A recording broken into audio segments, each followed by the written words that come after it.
Assalamualaikum warahmatullahi wabarakatuh. Perkenalkan, nama saya Meta Surnawati dari kelas M 2022B dengan 4 digit terakhir NIM 4037. Di sini saya akan menjelaskan beberapa jawaban soal refleksi pada halaman 24. Baik, untuk nomor pertama, bagaimana pendapat saudara tentang urgensi pendidikan Pancasila di perguruan tinggi? Jelaskan pendapat saudara. Urgensi pendidikan Pancasila yakni dapat memperkokoh jiwa kebangsaan mahasiswa sehingga menjadi dorongan pokok atau leitmotif dan bintang penunjuk jalan atau lead star bagi calon pemegang tongkat estafet kepemimpinan bangsa di berbagai bidang dan tingkatan.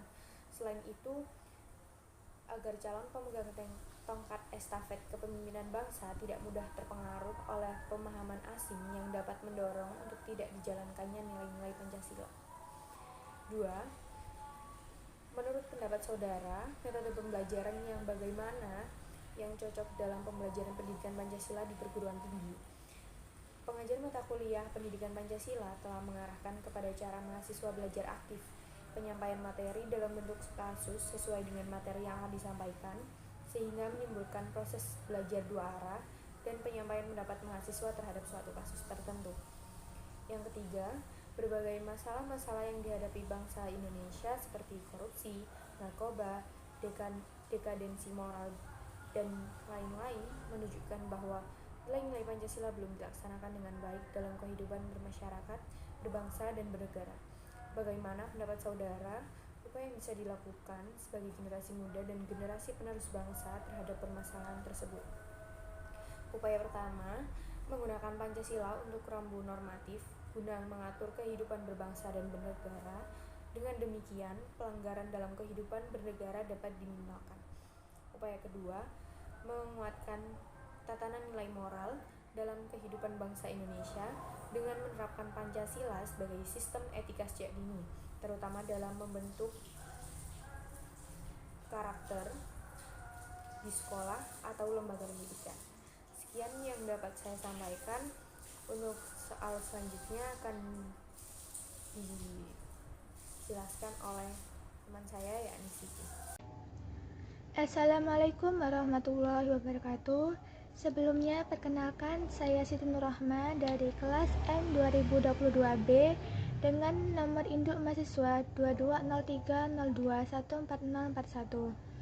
Di sini saya akan menjelaskan jawaban untuk pertanyaan selanjutnya, yaitu pertanyaan dari refleksi halaman 24 nomor 4 dan dari latihan soal halaman 50 nomor 1 dan 2. Untuk yang refleksi halaman 24 nomor 4, bagaimana menurut pendapat saudara menjadi seorang yang Pancasilais? Menurut saya, menjadi seorang yang Pancasilais berarti harus bisa memahami dan memaknai nilai-nilai yang terkandung di dalam Pancasila dengan baik dan benar, serta bisa mengamalkan nilai-nilai Pancasila tersebut di dalam kehidupan sehari-hari. Seorang yang Pancasilais harus bisa berperilaku baik, santun dalam bertutur kata, bersimpatik, bersikap demokratis, tidak egois, tidak mengasuh dan tidak menebarkan kebencian kepada sesama, sehingga perilakunya bisa melahirkan sebuah persatuan dan kesatuan bangsa. Untuk yang latihan soal halaman 50 nomor 1, nilai luhur apa saja yang dapat dilestarikan dalam Pancasila? Nilai-nilai luhur yang dapat dilestarikan dalam Pancasila antara lain yaitu: yang pertama, melaksanakan keputusan bersama dengan cara musyawarah untuk mendapatkan hasil bersama. Yang kedua, saling menghormati dan bertoleransi antar pemeluk agama lain. Yang ketiga, cinta tanah air dan rela berkorban untuk kepentingan bangsa. Dan yang terakhir, menempatkan persatuan, kesatuan, kepentingan dan keselamatan bangsa di atas kepentingan pribadi dan kepentingan golongan. Untuk yang latihan soal halaman 50 nomor 2, mengapa kerajaan Sriwijaya dan Majapahit dianggap sebagai landasan dasar konsepsi Pancasila lahir di Indonesia? Karena ajaran yang terkandung di dalam Pancasila tanpa disadari sudah dikenalkan sejak zaman Sriwijaya dan Majapahit.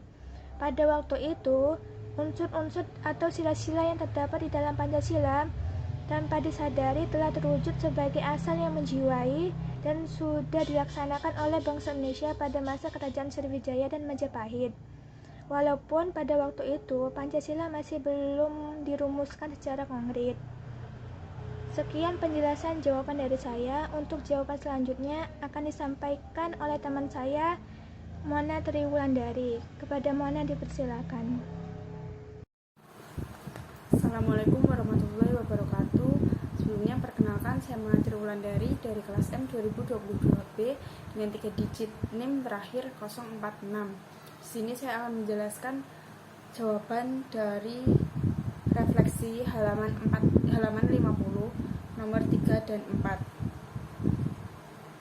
Soal nomor 3 yaitu mengapa Jakarta Kartad belum bisa mewujudkan Pancasila sebagai dasar negara Pancasila.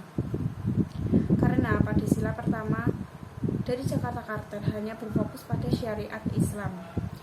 Bunyi dari sila pertama yaitu ketuhanan dengan kewajiban menjalankan syariat Islam bagi pemeluk-pemeluknya.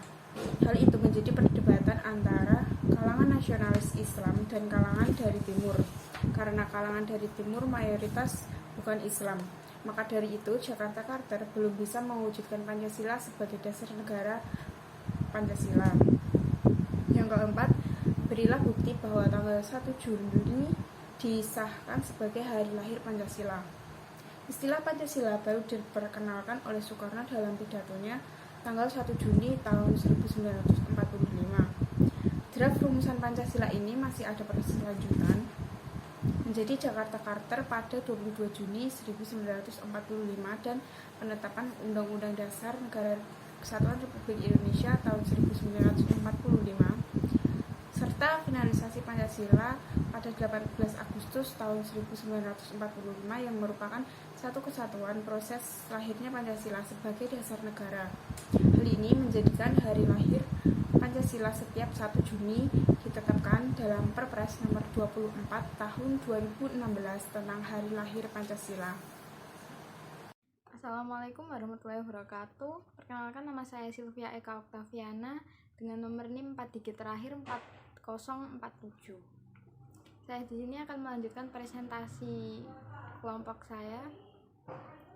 Nomor 5, refleksi Pancasila dalam dinamika sejarah bangsa Indonesia perlu dilestarikan sebagai salah satu cara membangun jiwa bangsa. Jelaskan maksudnya disertai 2 fakta nyata dalam kehidupan sehari-hari. Arti dari kalimat tersebut adalah Pancasila memiliki nilai-nilai luhur perjalanan sejarah bangsa Indonesia yang akhirnya menjadi inti historis, kultural, dan filosofis.